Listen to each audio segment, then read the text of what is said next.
I want to share a story about two women, Beverly and Amy. They both went through a divorce, yet their endings were very different. Why? Well, let me give you a hint. It had nothing to do with who got what and how much alimony. It had nothing to do with the agreement that they each signed or anything legal. So let me explain.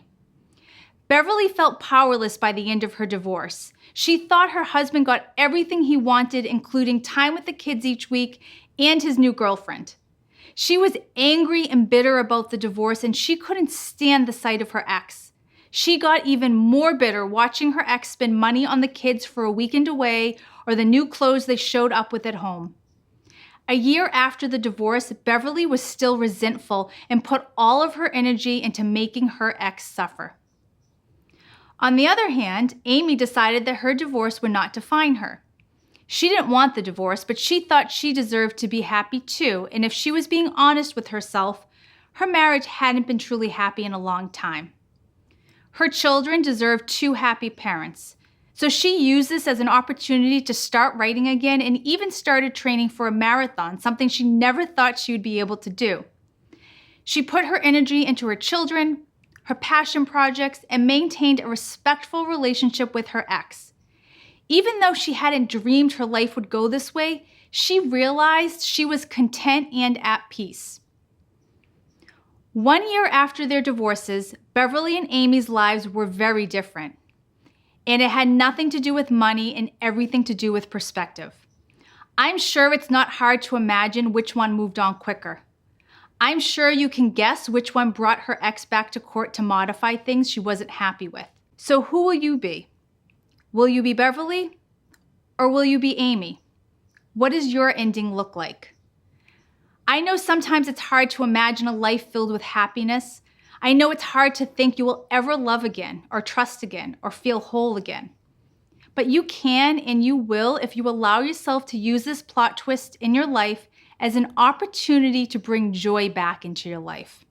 If you don't know where to start, I'll share what worked for me. When I was going through my own divorce, I got stuck. The weekends alone were the worst at first. Then one day, I decided I was going to rewrite the ending of my story. I was going to crawl out of the mud and into the sun again. It would be hard and I might get dirty lifting myself up, but I would continue step by step, day by day. This is a new beginning and a chance to renewify your life. It is an opportunity to bring vitality and clarity back to your life after an extended break. Print out the Renewify journal that comes with this course, read the 10 rules every day, and try to incorporate some, if not all, into your life one day at a time. Here are my rules to renewify your life. Number 1, don't let negative thoughts take up space. Negativity will suck you up and eat you whole if you let it. We all can get caught up on negativity, and sometimes we go so far down that rabbit hole, it's almost impossible to crawl out. When you catch yourself going that way, acknowledge the thought and then send it on its way. Then choose another thought, a positive one. Then another and another until that initial first downer of a thought is long gone. If you let the negative thoughts stay around for too long, they just might not leave. Number 2, be the bigger person sometimes. Listen, you don't have to show up to every argument you're invited to. Sometimes the fight to be right takes more of your energy than it's worth. Sometimes the best choice you can make for yourself is to walk away. It's not about your ex winning, it's about preserving your peace.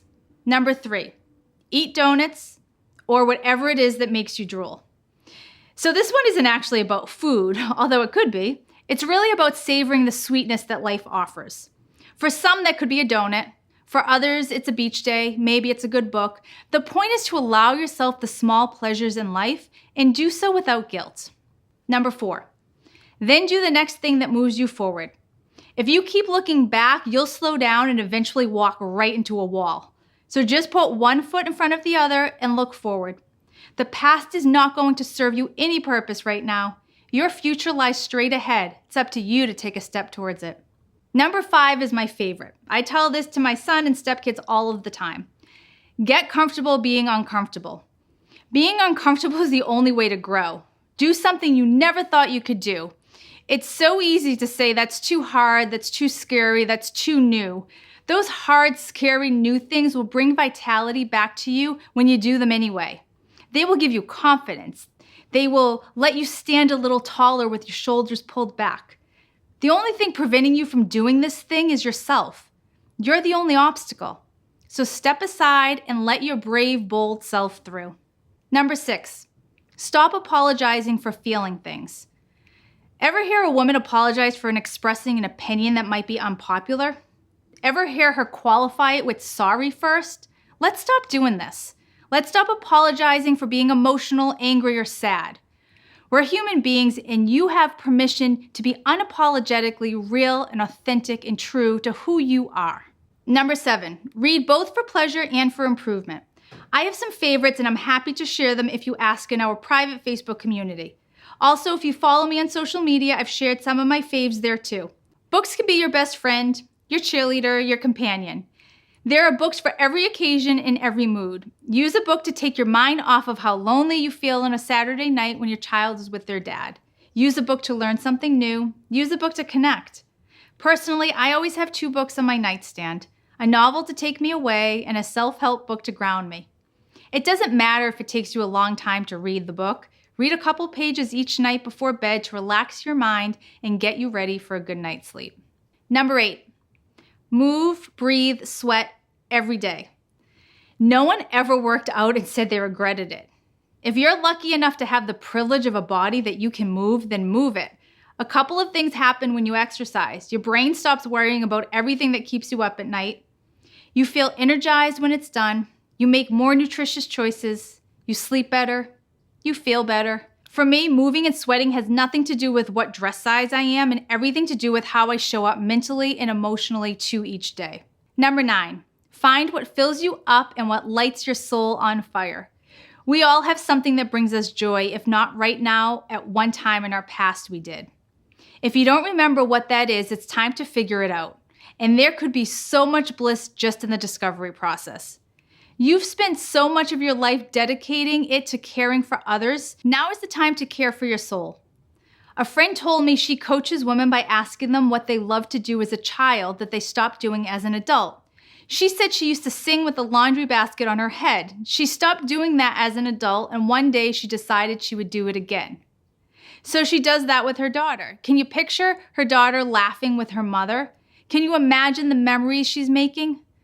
As adults, we become so serious. So let's bring some silliness back into our lives, find what makes your heart sing, and do it a lot.